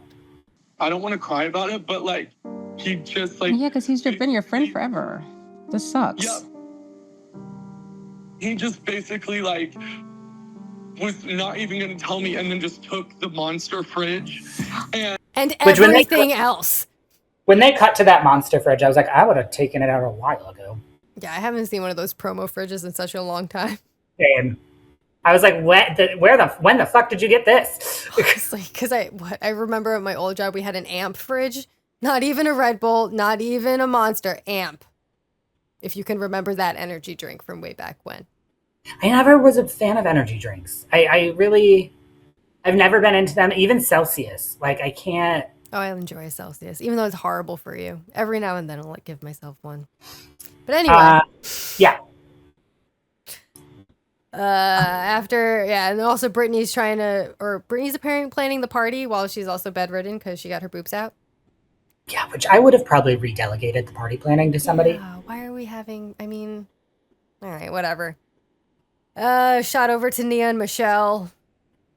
Michelle was updating about the divorce conversation, and then of course Nia just defended drunk Danny for like the whole time. Our group dynamic is very interesting to me when it comes to Daniel. I can't do this anymore. I can't, I get that he's your husband, but you also have to hold him to account, and the fact that you're completely turning a blind eye to it, I can't. I don't understand it. Even Michelle was like, Nia is just in denial. And I'm like, come on, even Michelle saying this. Come on, right, people. exactly. Really? Okay. I'm not sure if Nia's in denial or she just doesn't want anybody to know. And then we go to Brittany and her replacement boobs. And her huge red flag of a boyfriend. Oh, yeah, 100%. But good for her. I'm glad she got this done. Yeah. Like, she deserved it. She's been trying to get rid of these tits for, ever. And yeah, so, if you can remove the last thing of Jax Taylor, then please do.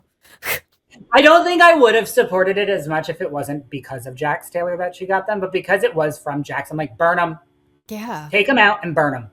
And like I was telling you, I just got up to that episode of Vanderpump when he bought her the boobs. So I'm like, definitely get them removed. Because I forgot how much of an opinion he had on what type of fucking boob she got. Well, I was just going to say, it was never her boob decision. Like, she wanted a boob job, yes, but she didn't ever want them that big. No. Even, when I was watching it, the doctors, as they were putting them in, was like, this is bigger than we would normally go. I'm like, yeah. Okay. Thanks, Jax. Right, exactly. Ignore medical advice. Got it. But yeah, then we have Jax 2.0 with the pills. Jesus Christ. I can't believe he forgot her pills. I was so angry at that. You had one fucking job. You had one fucking job. And the fact that she gave him money killed me. He bought me flowers with the money I gave him. The X are piling on. But this is the thing. She's doing the same thing over again. I can't forgive her. I really can't. I can feel sympathy for her, but I can't feel empathy for her. Yeah. You're doing this now multiple times after you've learned the lesson. This isn't like you are still learning. You learned the lesson. You divorced Jax. You got rid of him. You have a separation thing with him. So why are you doing it again? Yeah. She's kind of like Rulla of just you made this decision.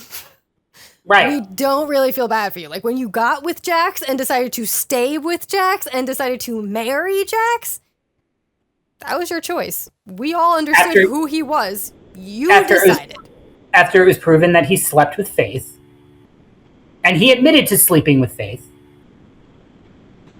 Yeah, she's infuriating to me. She really but is. like, sure, we have sympathy because Jax is just that shitty of a human that like we feel bad, but at the same time, there's only so far that goes. Yep. Kristen shows up. They get into a fight in the bedroom with Kristen, and you can tell Kristen felt so awkward. She was like, should I like go? Like, was that your first fight? All because No, it's like, when first is he leaving? Yeah. Okay. Please just Which I leave do think for it's good. shitty. I think it's shitty that he changed it to just the weekend when he promised to take care of her. Like, fuck you, dude. Yeah. I just have Nia and Danny at dinner, ugh, and I don't care. Yep. I do love that the baby even hates Danny. Oh, she gotcha. Like, the baby puked on him. And then he had the audacity to be like, the smell of puke makes me want to puke. And I'm like, your wife is covered in baby vomit all the time. And this baby pukes on you one time and you're like, I can't. Mm-hmm. Fuck off. Also, like, I understand why the baby needs to go everywhere she goes, but there's a part of me that's like, you couldn't have like one dinner? So, but that's what I was saying. One dinner? Really? Yeah. That's what I was saying in a previous episode. Like, I get that she has to breastfeed her. I totally understand that. That's why you pump, you put them in the fridge, you go out. The baby's not taking from the bottle. That's why. Oh, I thought she wasn't taking. Okay. No, yeah, that's because if she was able to pump, then she'd leave the baby home all the time. But because she's not taking from the bottle, it's like, okay, well, the only way you're going to eat is if I breastfeed you, which is fine. I'm just breastfeed right before you go out. Yeah, like you can go to dinner for like 2 hours. And in that 2 hours, I feel like, I mean, I don't know. I'm not a mom. I don't have a baby. But like, I don't know. Maybe 2 hours would be okay to wait before you feed her again. Well, I was going to say, how often does this baby need to fucking eat? Like, any sort of time without the baby? I don't know. I agree. That was kind of my point, is like, we've got to have a separation of church and state at this point. Like, we have to not have every scene with Nia and Danny with a baby, because it's almost like I feel like they're using the baby as like a shield of like criticism. And I can't do that anymore. Like, Jasmine doesn't get that. Zack doesn't get that. Now Kristen does, but she didn't before. Like, you can't use that as like a defense mechanism to not be held accountable. Mm-hmm. Agreed. And then we go to Jasmine, Jesse, and Zack meet up. And I agree with Jasmine. Like, why can't Zack see her point of view? Kristen did. Kristen took the time to listen to Jasmine, knew that she was upset, had a one-on-one, listened to Jasmine, and understood. Zack hasn't done that yet. Nope. I'm like, Zack, why can't you do the same? You're my best friend. Stick up for me. And I always felt like Zack and Jasmine were a little bit closer than Jasmine and Kristen. Yeah. I believe that. I don't know. So, and I do think that Zack is scared of Danny. I do. 100%. I think a lot of them are. Because I feel like for some reasons, Danny and Nia hold some sort of power within this friend group, and they know that they can't go against them, because if they do, that's the end of them. So to protect their own butt, it's like, well, all right, we're not going to ever say anything bad about either of them. But that's not fair to the people that are actually the brunt of their bullshit. Right, and it's also not fair. Like, Lala wasn't the brunt, but she was the one that called Danny out, and now Danny hates her. And I was like, we don't like Lala. She's not our favorite person ever. But I do appreciate the fact that she's able to call a spade a spade. Yeah. So, yeah, I do think Zack is afraid of Danny. Mm-hmm. And then this is wild. Jasmine goes to see Brittany, checks in on her, and then finds a random White Claw in the gym bathroom. And we find out, lo and behold, it's Danny, because Danny is sneaking around with drinks and lying about it. And this is where I was like, okay, this is where you might have to admit that you have a problem. If you are sneaking around and then also lying about the sneaking around, it's an issue. Yeah. But you made a good point too. Like, maybe he went up there to crack a White Claw so that nobody could hear him crack the White Claw. Yeah, I do think he has an issue because obviously his temper and everything comes out even worse when he's drinking. So yeah, I do think there's a problem, but I feel like he's hiding it because of who he's around and because he's on camera. And he doesn't want to perpetuate the thought that he is an alcoholic. So, okay, I'm going to hide the alcohol I'm actually drinking so that no one can talk about me anymore. And I'm going to be a spiteful dick because if you think I'm not drinking, then you can't fucking call me a dick, right?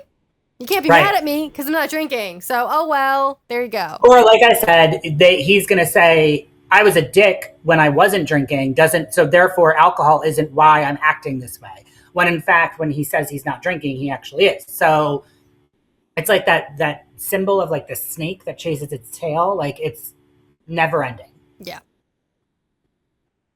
And then Jesse and Shorts meet up with Danny. And questionable decisions were made by Jesse. Because I'll say what I think was a good point that Jesse made, and then you also have a very good point about what Jesse said. Like, Jesse makes a point about Brittany being like, she is also part of the toxic train. Brittany is skirting by, and she gets away with everything.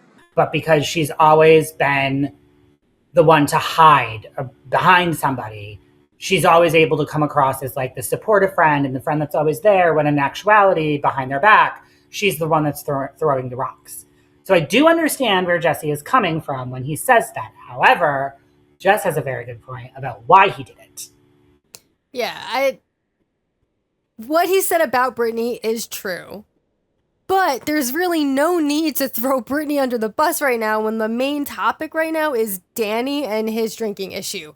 And you're just bringing up Brittany to like deflect away from Danny, and that's not what anyone wants from this situation. Like, yes, Brittany has always hid behind people. That's been her thing since she came on a Vanderpump in season 4. Like, we understand this about her. You're not telling us anything new. The thing that we're trying to get to in this conversation is, hey, Danny, you have a fucking problem and you're a dick when you drink.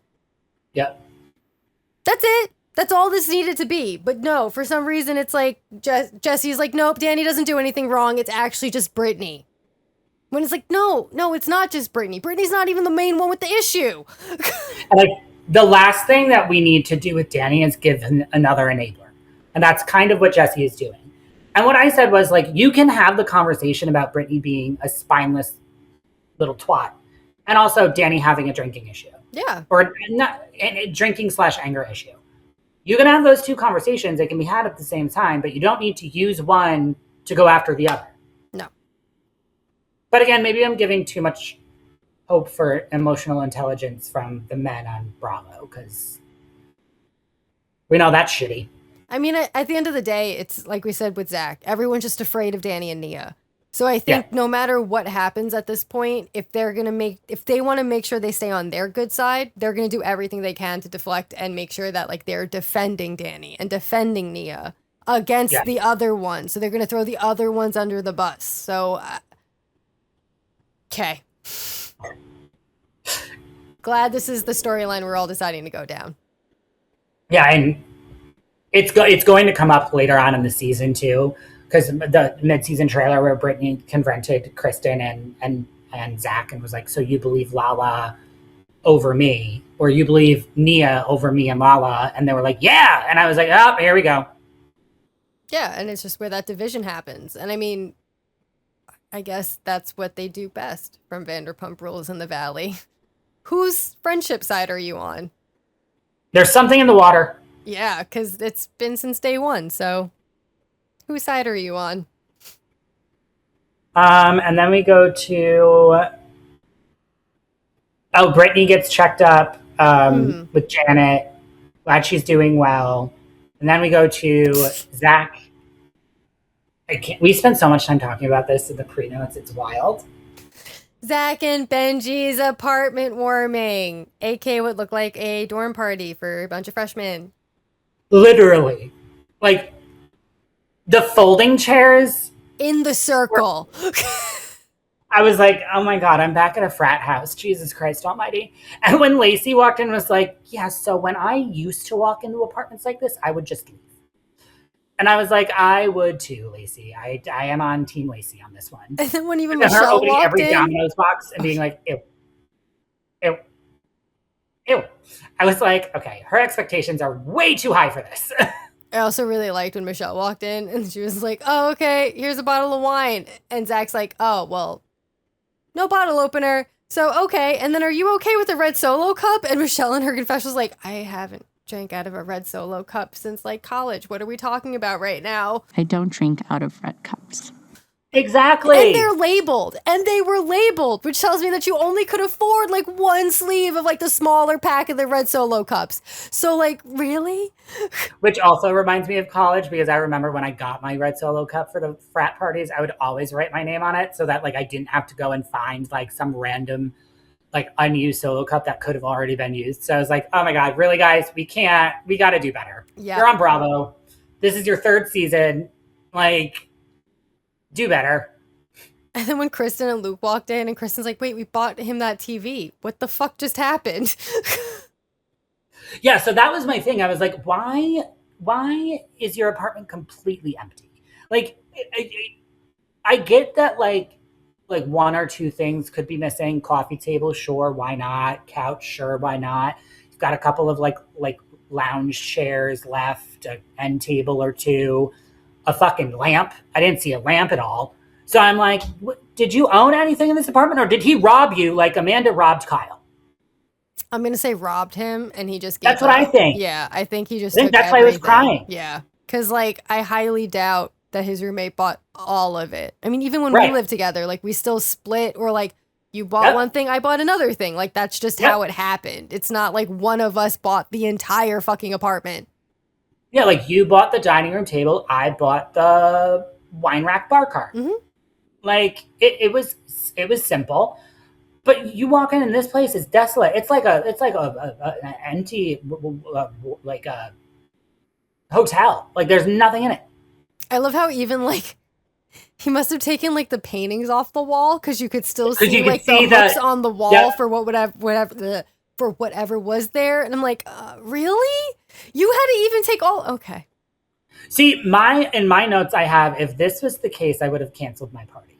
I would have waited until I rented furniture to fill this space with so that my guests would have something to sit on that wouldn't hurt their ass. Yeah, and wouldn't feel like we're in a middle school dance. Exactly. That's what it felt like, honestly. At least put up, like, when we first lived together, like, we didn't have the best decorations, but, like, we had decent ones. Like, we would put up shit that we made. You have nothing? We tried. Yeah. We were poor, but we were able to do it. Pinterest was our best friend. I mean, it still is my best friend, but Pinterest was our best friend back then. So then, okay, so this is where I have the issue with Danny. I mean, not but now it's compounded because he's clearly pouring himself liquor. And then Zack asks what he's drinking, and Danny says water. When you drink that, drinking water. Straight up lies to Zack. This literally happened right after he poured it. Literally lied to Zack's face. And then kept saying that all he was doing was drinking water throughout the night. There's fucking cameras. There's also mics. So we could also hear you open the bottles, pour it, and yeah. Also, like, for Zack to believe that was water, Danny already took a sip of it, which is telling me that his breath is going to smell like fucking whiskey. So what are we talking about that it's water? I feel like Zack, based off of the preview for next episode, I feel like Zack knew he wasn't drinking water, which is why he asked in the next episode to come out. Like, oh, you were drinking water at my party, right? And Danny was like, yes. So I think Zack was laying a trap for Danny to like, because I do think Zack is afraid of Danny. So this is his way of like, kind of like trapping Danny and showing like I'm interested to see the confessional of Zack in the next episode. And if he's like, yeah, no, I knew, I just wanted him to tell me that he was lying. So I'm going to give him a little bit of grace with that one up until next episode, and I want to see what he says. Because he literally was standing 5 feet away from Danny when he poured the liquor into his cup. Zach is also like 8 feet taller than Danny. So can see into Danny's cup and can see that it's clearly not water because what he poured into his cup was a colorful liquor. Mm-hmm. So, and if Zach does double down and says, oh, I believe him, then I just think Zach's an idiot. Which, I mean, is fair. But I don't think when it comes to this. Yeah. If anything, it's just going to be playing dumb. Exactly. And then we go to Zach giving a speech, and then he starts to cry. And I'm like, I don't know why you're crying. I really don't. I don't get it. I don't just understand wrote Zach's it. speech, and then that was it. So, like, yeah, sure. He was crying, and then he Venmo'd Kristen, making a big like scene about Venmoing her money. Oh, right. And she was like, I Venmo'd you $1,500. I didn't Venmo you $2,000. And I'm like, can you take that $2,000 back and buy a chair? They're like $700 for a really nice chair. Like, you can't afford right now to be giving money away when all you have for food is warm beer and pretzels and Domino's. Yeah. Yeah. I do love that Kristen was like, I'm just going to send it right back to you. So I don't know why you sent it. I've done that before too. I'm like, no, I'm not taking this. Boop. Yeah, me too. But that was pretty much the Valley. Yeah. Yay. Decent episode. Mm-hmm. We'll see what Excited happens to next. See oh my God, did you see the fact that In the City is filming their reunion in the clubhouse? And I was like, oh, this is Andy's way of humbling them. Well, I feel like most of the time, all of those like spin-offs, if they get a reunion, it's always in the clubhouse. They do. It's just, I feel like Lindsay, Kyle, and Amanda were probably expecting like a regular reunion set. And Andy was like, nope. At least they're getting one. Unlike Below Deck gets True. like shit nowadays. That is true. They don't get anything. Ugh. So yeah, I guess fuck, marry, kill? Yes. All right, let's do it. My favorite part.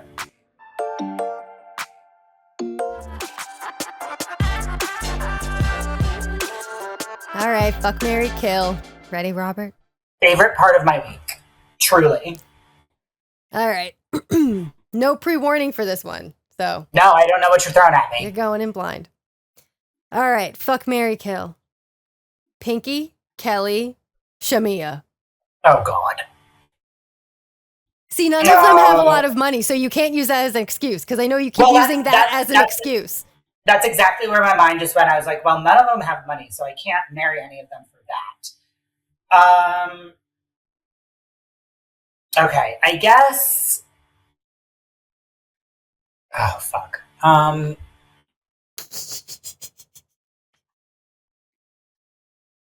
I guess out of all of them, I find Shamia maybe the most attractive. So, like, I guess I'd fuck her. That's fine. And then I'm one and done. Like, barely phoning it in, too. Like, and she'll be wearing that bikini bottom just for exactly. Like, we're really not going too deep with this one. And then marry and kill. Okay, actually, this might be a little bit easier because it does kind of come down to money. I guess I'll marry Kelly, but I'll cheat on her all the time. Because if I marry Pinky, I'm tied to her bankruptcy. Yeah, but Kelly is also going to file for bankruptcy. Yes, but if I don't, I also could deal with Kelly, I think, personality-wise. Because her first season, I didn't despise her. So I do think that there's like a little bit of Kelly, funny Kelly, that I could deal with. Small doses. And then I go and I cheat on her. So that's fine.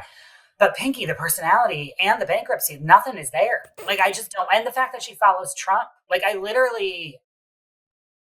There's nothing about Pinky's appealing. Fair. Okay. So yeah, I think marry Kelly, small doses, go cheat on her, and then kill Pinky. Okay. Good choices. Well, that one wasn't that hard. I'm trying to think of ones that aren't like don't have money because I feel like you keep using that as a reason to marry them. So I'm like, okay, I need to find like the poorest group out of everyone on screen right now.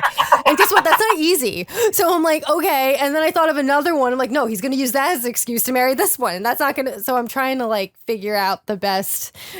You could also use like Sonia Morgan because that one's a Sophie's choice. Like I would never kill Sonia ever, but she has no money. I know. I was waiting to like go off of the 5 that are currently on in a little bit. I was trying to like contain it.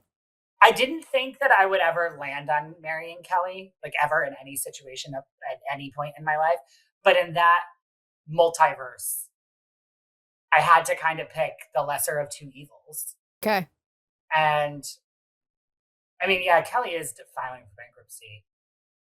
She's got multiple baby daddies that I would have to deal with if I'm married to her. Pinky's, I think, only has one. And at least Pinky's a vegan. So, like. She is. And also, her baby daddy is hot. I remember Kelly's, he's not cute. I think that was like a high school thing. See, originally I was going to try to include Kelsey in this because I was like, she has no money. But then I was like, no, but see, if he's going to pick Kelsey because then he can hang out with Alicia and Liz and the rest of them. So, like, that's too easy. I'd hang out with Ashley and then fuck Jared. That's why I'm like, just no, I can't put Kelsey in there. That makes things easy. I got to keep it within. Kelsey, go out on a friend date with Ashley and then give Jared a blowjob. Yeah, exactly. So I'm like, I can't do that one. Oh, that's funny. Well, that was fun. Yeah. Technical difficulties because my power went out. So that was even added. A fun little surprise. A surprise. All good. We made it through. We did. And then we will record our Summer House episode tomorrow. Yes. That one's going to be really fun. Yes, please subscribe. Our link is in the show notes. Our link in bio on our website. Yes, please do all of the things. Like, share, subscribe. And then still working out kinks once Summer House ends and like what will be on the Patreon, but more news when we get there. Yeah, maybe we'll put a poll, see what you guys want to actually listen to. Keep forgetting to do that. Okay. We'll discuss. Yeah, we'll figure it out. We still have another episode. After this episode of Summer House, we have another episode of Summer House. So like we have some time.